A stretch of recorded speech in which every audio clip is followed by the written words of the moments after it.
Coucou, donc on se retrouve pour une nouvelle histoire avec Monsieur Piou Piou qui est toujours là, mon Piou Piou, et Monsieur Bouboule. D'accord? Alors aujourd'hui, on va lire Neige blanche et rose rouge, d'après le conte des frères Grimm. Donc il était une fois une veuve qui avait deux filles, Neige blanche et Rose rouge. La première était douce et gentille, la deuxième un peu extravagante, mais elles s'aimaient beaucoup. Elles vivaient heureuses dans une petite maison près des bois avec leur mère. Un soir d'hiver, alors qu'elles étaient assises autour du feu, on frappa à la porte. Rose rouge alla ouvrir et poussa un cri en voyant un énorme ours brun. « N'ayez pas peur, dit-il d'une voix caverneuse. Je voudrais juste dormir près du feu ce soir. Il fait si froid dehors. »« Sois le bienvenu, dit la mère. Et vous, mes filles, faites chauffer la soupe sur la cuisinière et ajoutez une bûche dans le feu. Ce serait gentil de me brosser, dit l'ours, pour ne pas salir le tapis. Rose rouge alla chercher le grand balai et ôta délicatement la neige sur l'épaisse fourrure de l'ours. Puis, Neige blanche lui apporta un grand bol de soupe, bien chaude, que l'ours engloutit d'un seul coup. Il s'étendit devant le feu et s'endormit aussitôt. Au matin, Neige blanche lui ouvrit la porte et il s'en alla dans la forêt couverte de neige. Mais le soir venu, il revint le lendemain encore, et il en fut ainsi tout l'hiver. Les fillettes et leur mère l'aimaient beaucoup, mais lorsque vint le printemps, l'ours annonça qu'il ne reviendrait plus. Neige blanche en était tout attristée. « Il faut que j'aille garder à mon trésor, dit l'ours. Une fois la neige fondue, de méchantes gens tenteront de le voler. Adieu donc, et merci. » Neige blanche le regarda franchir le portail du jardin. Soudain, sa fourrure se prit à un clou, et Neige blanche crut voir scintiller de l'or dans l'écorchure, mais l'ours s'enfuit très vite et disparut. Quelques jours plus tard, Rose rouge et Neige blanche cueillaient des baies dans la forêt, quand elles virent un nain qui pestait comme un diable, en tirant sur sa longue barbe coincée sous un arbre abattu. « Ne restez pas plantés là, comme deux oies, glapit-il. Venez m'aider à sortir de là. » Mais elles avaient beau pousser et tirer, les fillettes ne parvenaient pas à soulever le tronc d'arbre.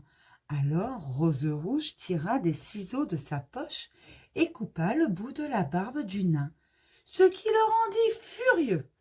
Il prit un gros sac d'or posé entre les racines et disparut sans un merci pour Rose rouge et blanche et Neige blanche. Quelques jours plus tard, les fillettes descendirent à la rivière pour attraper du poisson. Et que virent-elles? Le nain de la forêt assis en train de pêcher. Cette fois, sa barbe était coincée dans le fil de sa canne à pêche. « Ne restez pas là, bâillé aux corneilles, aboya-t-il. Donnez-moi donc un coup de main. » Comme elle ne parvenait pas à démêler la barbe du fil, Neige blanche coupa un bout des deux. Fou de rage, le nain s'empara d'une cassette de joyaux posée au bord de l'eau et s'en alla sans même un merci. Quelques jours plus tard, les fillettes se rendirent de bon matin à la fête du printemps. Elles avaient besoin d'acheter de nouveaux rubans pour leur chapeau et des aiguilles pour la broderie de leur mère. En chemin, elles entendirent des cris perçants. Très vite, elles accoururent pour voir ce qui se passait. C'était encore le vilain nain, pris dans les serres d'un aigle. Les deux fillettes s'approchèrent au petit homme de toute leur force, et l'aigle dut lâcher sa proie. « Vous avez déchiré mon manteau !» grommela l'ingrat en ramassant son panier rempli de perles. Il détala sans un regard en arrière. Rose rouge et Neige blanche éclatèrent de rire et marchèrent d'un bon pas jusqu'à la fête qui battait son plein.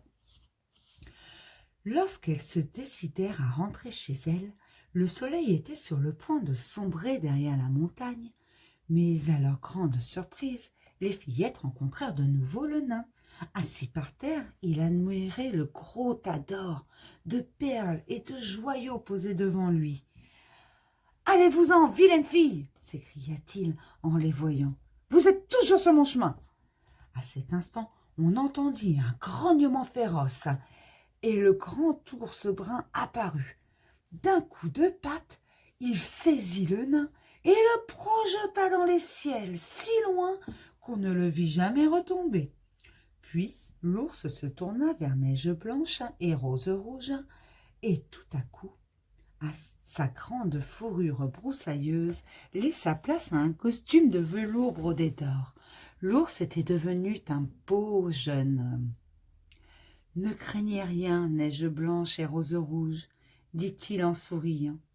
Vous me voyez maintenant tel que je suis. Ce méchant nain m'avait jeté un sort pour me voler mon trésor, mais votre bonté d'âme m'a délivré. » Ensemble, ils regagnèrent la petite maison et mirent le trésor en sécurité. Ensuite, ils parlèrent la nuit durant. Ils avaient tant de choses à se dire. Quelque temps après, le jeune homme épousa Neige Blanche et Rose Rouge épousa son frère. Tous eurent une très belle vie. Mais si vous rencontrez un nain à qui il manque la moitié de la barbe, faites très attention.